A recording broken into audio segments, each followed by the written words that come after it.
Hello, guys and gals, and welcome to another episode of Unique Items. Today, we're going to be looking at a high-level unique, which is just weird. It goes to show you this unique that they had plans for certain mechanics that never really quite got fully fleshed out.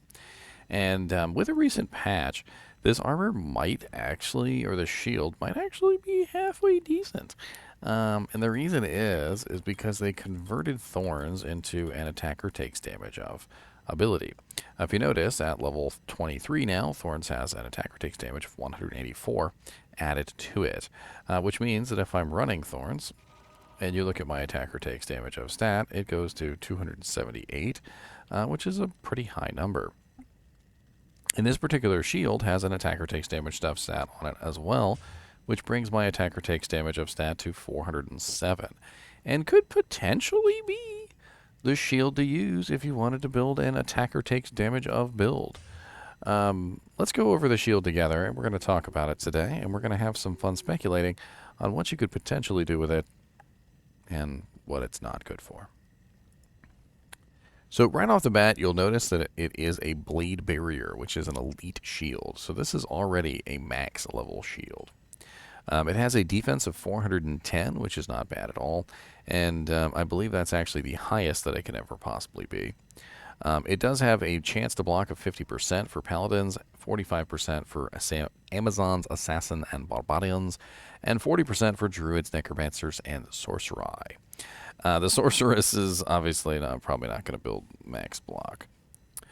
We also have a strength requirement of 118 on this, which is relatively high. And for some reason, a massive durability of 333, which I don't really think is normal. You take a look at the durability on the Herald of Zachroom, it's 65. They had to have been thinking about this shield in terms of, like somebody standing there getting wailed on. Because otherwise, why would you give it 333 durability? And even then, if you were going to give it 333 durability, why not just make it indestructible? We also have a level requirement of 70 on this thing and a strength requirement of 118, which is relatively high, but not obviously higher than the Monarch Shield, which is what everybody shoots for at 156. We have a 30% faster hit recovery on this, which is actually very nice. A 150% enhanced defense, which does vary from 120 to 150%. And then we also have a damage reduced by of 20% on this, which we recently just went over the Storm Shield Monarch and talked about damage reduced by.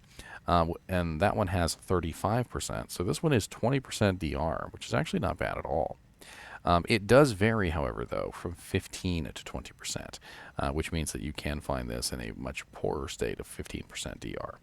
If you were specifically looking for this shield and you wanted to use this, I would probably look for the 20% DR version. It also has a very interesting attacker takes damage of 129, which is based on character level, by the way, and it goes all the way up to 136 at cap, which is kind of high. And as we talked about earlier, can stack with other attacker takes damage of. As you can see, I'm now at 407 attacker takes damage of, which is kind of ridiculous. It also has a pretty amazing looking graphic on it. It's very, very pretty. And yes, those are Headhunter glories on the ground. I just did that video. Just as an example, though, let me say that this particular shield, the Spike Thorn, is such an odd shield, and I need you not to kill things, ma'am.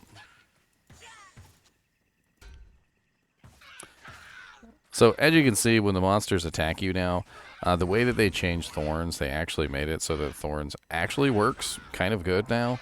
And the Spike Thorn barrier might have a use for the first time in ages, because it actually does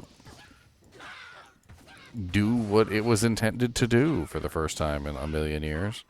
And when a monster attacks you, they actually do take some damage. And I kind of see what the original developers were thinking when they developed this shield. And if you follow my logic, I think you will too. So if you notice, the shield has mechanics that are designed to help keep you alive in combat. So for instance, it has the physical damage reduction, which is very, very handy for countering curses like amplify damage. It provides a straight physical damage reduction to all damage that's coming in, so that when you do get hit, it doesn't hurt nearly as badly. The cap on physical damage reduction, by the way, is 50%. They also provided the 30% faster hit recovery because you're going to get beat up all the time, because that seems to be the goal of this shield. And as you can see, 30% faster hit recovery combined with damage reduced by 20% and the pretty decent defense on this shield make for a very nice little combo. In fact, if you were to stack in Holy Shield on this, I imagine that the defense would go pretty much through the roof, right? Let's take a look. So 410. I'm at 1,524 defense, and a pretty nice little defense bump there, just, from having the 410 defense on the shield. As you can see, my defense goes down to 1,114 without the shield, and 6,934 with it. And that's, of course, because literally Holy Shield does not work without a shield, and I'm a big silly head. Let's try, well, the Herald of Zachariam is actually higher, isn't it? But it seems obvious to me, though, that was the intended purpose. I don't know why they didn't give it any resistances.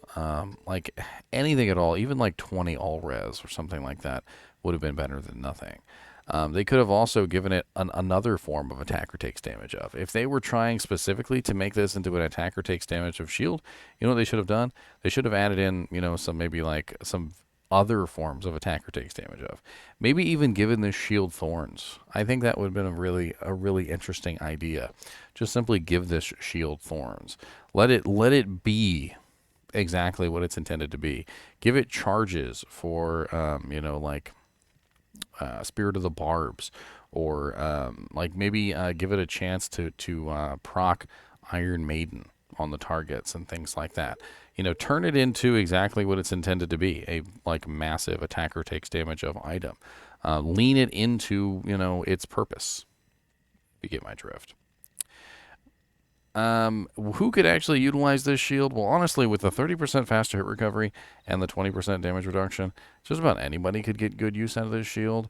It's kind of hard to beat 20% DR, and if it wasn't for shields like Storm Shield Monarch that have 35% DR, people might actually use this one more often. Combined with a 30% faster hit recovery, it could certainly become very useful for certain characters.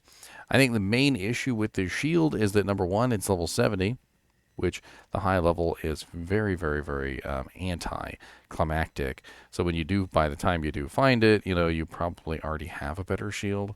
The other thing is that at level 70, you're more worried about like your resistances, your fire resistance, your cold resistance, your lightning resistance, your poison resistance. And a shield with no resistances is a big detriment. It really is. Let's take a look and see where you could potentially find this shield if you were looking for it. I also think that because this is a level 70 shield, we're going to go over the sort of, how do I put it?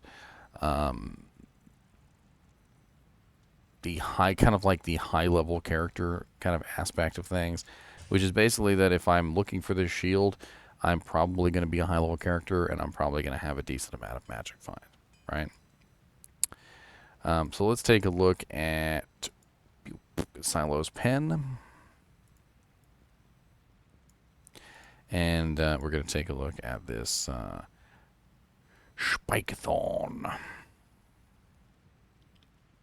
Spike Thorn is a shield that I've always wanted to try and use on a character, but never really quite figured out how.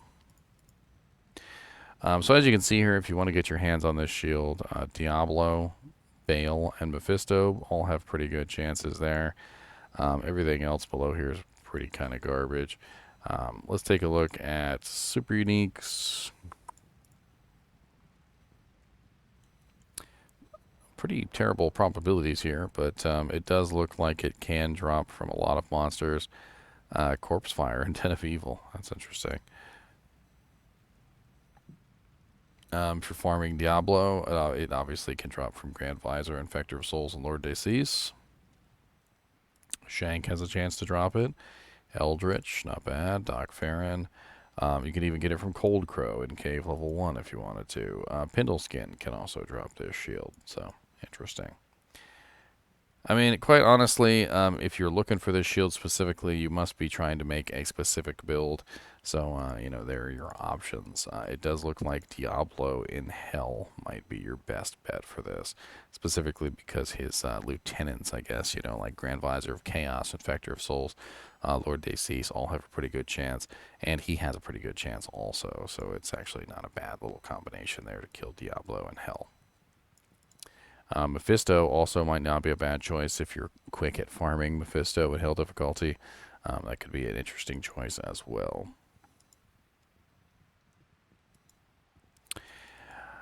Honestly, when it comes to this shield, I'm really not quite sure, like,